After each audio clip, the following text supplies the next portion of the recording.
നിയമസഭാ തെരഞ്ഞെടുപ്പിൽ യുവാക്കൾക്കൊപ്പം സീനിയർ നേതാക്കളും മത്സരിക്കുന്നതാണ് ഗുണം ചെയ്യുകയെന്ന് മുൻ കെപിസിസി പ്രസിഡന്റ് മുല്ലപ്പള്ളി രാമചന്ദ്രൻ. കഴിഞ്ഞ തവണ യുവാക്കൾക്ക് നല്ല പരിഗണന നൽകി. LDFന് തുടർഭരണം കിട്ടാൻ കോൺഗ്രസിലെ പോരും കാരണമായെന്നും മുല്ലപ്പള്ളി കണ്ണൂരിൽ പറഞ്ഞു. വരുന്ന നിയമസഭാ തെരഞ്ഞെടുപ്പിൽ യുവാക്കൾക്കൊപ്പം സീനിയർ നേതാക്കളും മത്സരിക്കണമെന്നാണ് തന്റെ അഭിപ്രായമെന്ന് മുൻ കെപിസിസി പ്രസിഡന്റ് മുല്ലപ്പള്ളി രാമചന്ദ്രൻ പറഞ്ഞു. തെരഞ്ഞെടുപ്പിൽ തീർച്ചയായിട്ടും ഇന്ത്യൻ നാഷണൽ കോൺഗ്രസ് എപ്പോഴും സ്വീകരിക്കാറുള്ള നിലപാട്, ഒന്ന് ഈ പറയുന്ന സീനിയേഴ്സ്, മുതിർന്നവരെയും അതുപോലെ തന്നെ യുവാക്കന്മാരെയൊക്കെ തന്നെ കൂട്ടിയിണക്കിക്കൊണ്ടാണ് എല്ലാ കാലത്തും. അത് പണ്ഡിറ്റ് ജവഹർലാൽ നെഹ്റുവിൻ്റെ കാലം മുതൽ അതായിരുന്നു കോൺഗ്രസ് സ്വീകരിച്ച നിലപാട്. ആ നിലപാടിന് വ്യത്യസ്തമായിട്ടൊരു നിലപാട് സ്വീകരിക്കാൻ സാധ്യമല്ല. പക്ഷേ ഒരു തെരഞ്ഞെടുപ്പിനെ സംബന്ധിച്ചിടത്തോളം ആ തെരഞ്ഞെടുപ്പിൽ വിജയിക്കാൻ സാധിക്കുന്ന സ്ഥാനാർത്ഥി ആരാണ്, ആ സ്ഥാനാർത്ഥിയെ തീർച്ചയായിട്ടും ഒരു മുഖ്യ പരിഗണന കൊടുത്തുകൊണ്ട് തന്നെ ആ സ്ഥാനാർത്ഥിയെ നിർത്തുക എന്ന സമീപനമാണ് ഞങ്ങൾ സ്വീകരിക്കുക.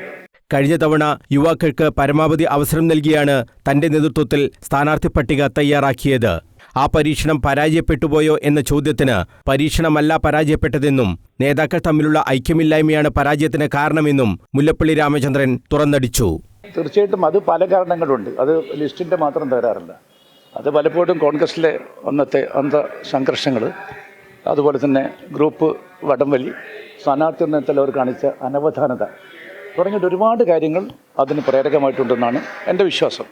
അല്ലാതെ അനുകൂലമായ രാഷ്ട്രീയ സാഹചര്യം അന്നും ഉണ്ടായിരുന്നു. പിന്നെ കമ്മ്യൂണിസ്റ്റ് മാർക്സിസ്റ്റ് പാർട്ടി 2016 വീണ്ടും രണ്ടാം തവണ അധികാരത്തിൽ വന്ന തന്നെ അതൊരു ചരിത്രത്തിൻ്റെ കൈത്തെറ്റ് മാത്രമായിരുന്നു. അല്ലെങ്കിൽ ഒരു വലിയ പരിധിയോളം കോൺഗ്രസിൻ്റെ വീഴ്ച കൊണ്ട് മാത്രമാണ് അത് സംഭവിച്ചത്. അന്ന് കോൺഗ്രസിലെ നേതാക്കന്മാർ തമ്മിലുണ്ടായിട്ടുള്ള അന്തർസംഘർഷം ഒരു വലിയ അളവോളം.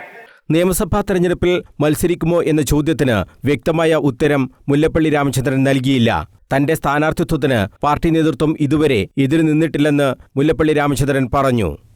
ഞാനിപ്പോൾ എനിക്ക് മത്സരിക്കാൻ എല്ലാ സന്ദർഭങ്ങളിലും എൻ്റെ പാർട്ടി, ഞാൻ തെരഞ്ഞെടുപ്പ് രംഗത്തേക്ക് വന്ന കാലം തൊട്ട് ഇന്നുവരെ ഒരു ഘട്ടങ്ങളിലും എനിക്ക് സ്ഥാനാർത്ഥിത്വം നിശ്ചയിച്ചായിട്ട് ഒരു ഇലക്ഷനും കടന്നു പോയിട്ടില്ല.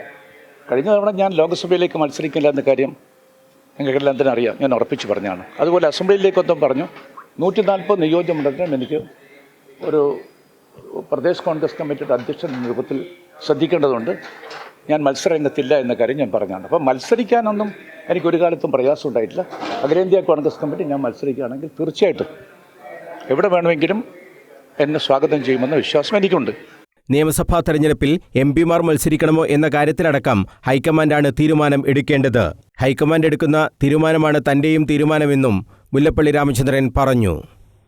News bureau, Kannur.